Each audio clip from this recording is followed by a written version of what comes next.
سکھر انتظامیہ کی مجرمانہ غفلت، سکھر شہر کا نکاسی نظام درست نہ ہو سکا۔ شہر کے مختلف مقامات سمیت حسینی روڈ پر نالیاں اور گٹر ابل پڑے۔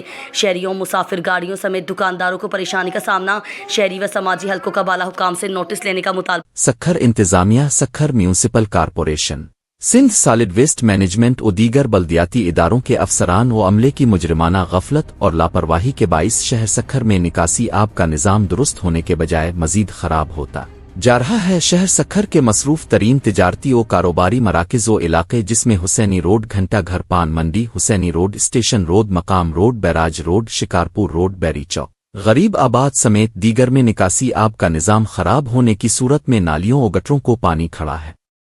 نکاسی آب نظام مفلوج ہونے پر شہری و سماجی حلقوں نے اس حوالے سے سکھر انتظامیہ بالخصوص عوامی نمائندگان کو سخت تنقید کا نشانہ بناتے ہوئے کہا کہ شہر میں ڈرینیج سسٹم ناکارہ ہو چکا ہے، نالیوں اور گٹروں کا گندا پانی روڈوں پر تالاب کی صورت اختیار کر جاتا ہے۔ شکایات پر بھی کوئی پرسان حال نہیں ہے۔ انتہائی افسوس کے ساتھ کہنا پڑتا ہے، عوامی شکایات کے بعد بھی کسی بھی قسم کے اقدامات نہیں اٹھائے جا رہے ہیں۔ انہوں نے بالا حکام سے نوٹس لے کر شہریوں کو بلدیاتی سہولیات فراہم کرنے کا مطالبہ کیا ہے۔